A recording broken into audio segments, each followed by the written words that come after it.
She had not planned to stay past the first snow. That was the agreement she had made with herself somewhere between the Missouri River and the Montana border. Watching the grassland flatten and darken through a train window filmed with coal dust. If the situation was wrong, if the man was wrong, she would find a way back before winter sealed the roads. She had learned after everything to give herself exits. The station at Harlow was not much of a station. Plank platform, a hand-painted sign, and a man from the telegraph office who took one look at her and pointed north without being asked. She had written her description in the letter. Average height, dark coat, one bag. She supposed there weren't many women arriving alone on a Tuesday in October. She walked north. The town was 2 streets crossed at a right angle, the way frontier towns always seem to arrange themselves, as if someone had drawn the lines with a ruler and then lost interest.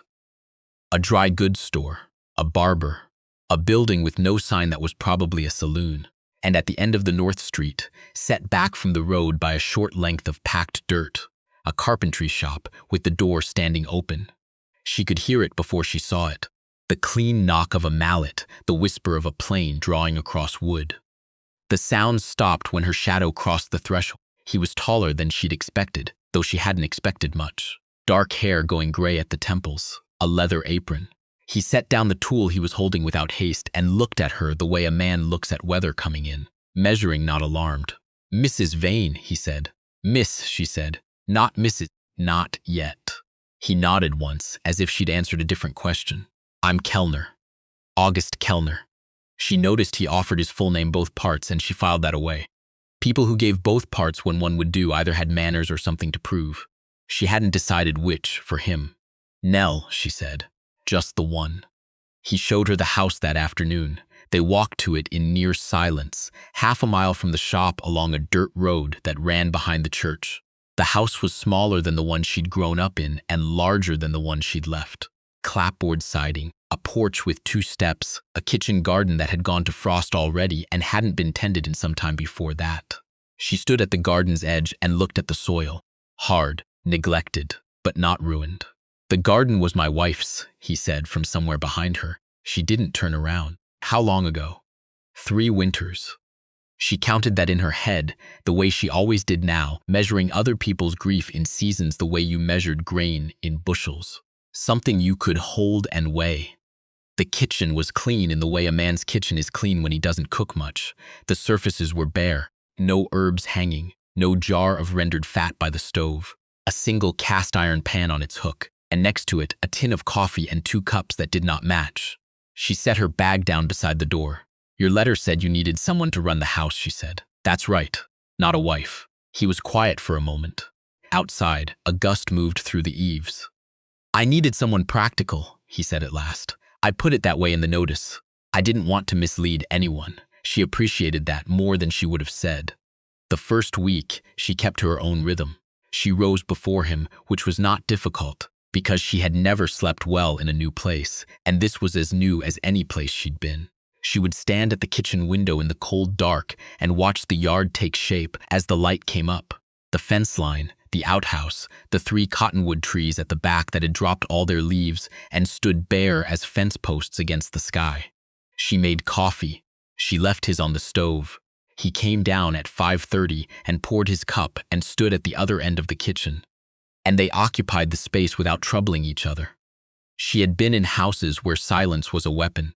This wasn't that kind of silence. It was simply 2 people who had not yet decided what to say. She began with the kitchen garden. The soil needed breaking, then lime, then a cover of straw to hold some warmth if anything was going to come up in the spring. She didn't have lime yet, but she broke the soil the first clear afternoon with a hand fork she found in the lean-to, working 1 row at a time, stopping when her shoulders began to burn. She hadn't used those muscles in a while. She didn't push past the burn. She'd learned that lesson too. He came home from the shop at dusk and stopped at the porch when he saw what she'd done. She was washing her hands at the pump. "You didn't have to start in on that," he said. "I know." He looked at the turned rows for a moment. "You know what you're doing?" "With garden," she said. "Yes." He went inside.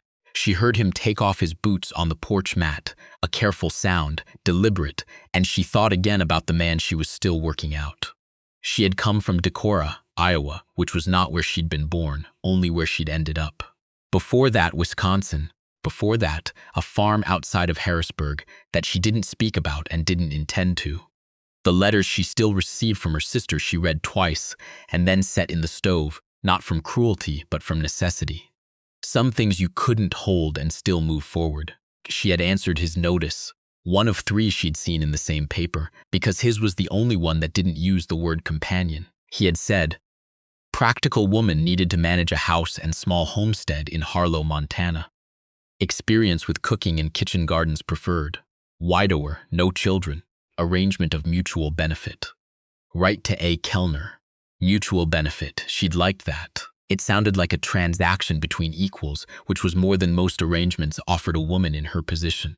Her position being 31 years old, no property, no family connections left that were useful, one good coat, and a competence she had built by hand out of years she would not have chosen but had survived anyway. She was not bitter about it. She had decided not to be. It was the one thing she could still decide. By the second week, she had established what worked. She cooked in the mornings, a real breakfast, eggs and salt pork and whatever bread she had from the day before, and left something warm in the pot for supper that he could tend himself. He did tend it. She had expected, from men in her experience, that he would let it burn. He didn't. He had a feel for a stove, she noticed. He could tell by sound when something needed attention. She mentioned it once, without thinking. "You've cooked for yourself before." He was eating across the table. He looked up, 4 years alone before Estelle. 3 after, 7 years cooking for himself. She revised her estimation of him. A man who feeds himself for 7 years doesn't expect to be fed. He had placed that notice, she thought, because he genuinely needed the help, not because he wanted to be taken care of. There was a difference and she could feel it. He asked her, one evening after supper, where she had learned to put up preserves. She was working at the counter, the kitchen warm from the canning, her arms tired in a good way. "My mother," she said, "and then just years of it. You're particular about the lids. Bad seals go bad. You don't know until winter." He said nothing for a while. She could feel him watching, not intrusively, the way someone watches when they find a thing interesting and don't want to interrupt it. "Estelle never cared much for canning," he said eventually. She didn't ask about Estelle. It wasn't her business yet, maybe not ever. But she noticed he had offered the name a second time, and she thought that a man says a name when he is trying to keep it from disappearing. She understood that. The trouble came in the 3rd week, on a Thursday, when a man named Duff came to the back door. She didn't know him. He was heavyset, red-faced from the cold, and he had the look of someone who had been friendly once and let it go sour. He asked for Kellner by his first name, and when she said he was at the shop, Duff looked at her in a way she recognized. Assessment, recalibration, and then a slow smile that she liked even less than the assessment. "So you're the one he sent for," Duff said. "I'm the one who came," she said. "Different thing." Duff's smile didn't change. Word travels in a small town. "It does," she agreed. She did not step back from the doorway. He left without leaving a message, which told her the visit had been about looking, not communicating. She closed the door and went back to the beans she was sorting, and tried to decide whether this was the kind of thing she needed to mention. She mentioned it. That evening, when Kellner came home and she told him, something shifted in his face. Not anger, exactly. Something quieter and older than anger. "Duff and I have a disagreement about a property line," he said. "It's been going on a while. Is it dangerous?" He thought about that longer than she expected. "I don't know," he said finally. "I've been telling myself it isn't." She appreciated the honesty. She had lived with a man who told her things were fine when they were not, and she had learned to dread that particular reassurance. Kellner's uncertainty felt safer than certainty would have. "If he comes again," she said, "I'll send him to the shop. You don't have to manage it yourself." "I know," she said, "but I can." The Duff situation did not resolve itself easily. Over the following 2 weeks, she pieced it together from things Kellner said in the evenings, partially, the way a man tells a story when he's not sure it reflects well on him.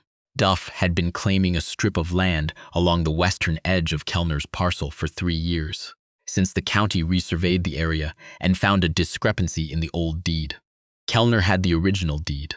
Duff had the survey. Neither had been willing to hire a lawyer. which meant neither had resolved it. "Why haven't you gotten a lawyer?" she asked. He was at the table, turning a wood screw between his fingers. "Because Duff's been here longer than I have, and the people who'd be witnesses know him better. That doesn't mean you'd lose." "No," he said. "It means it would cost a great deal to find out."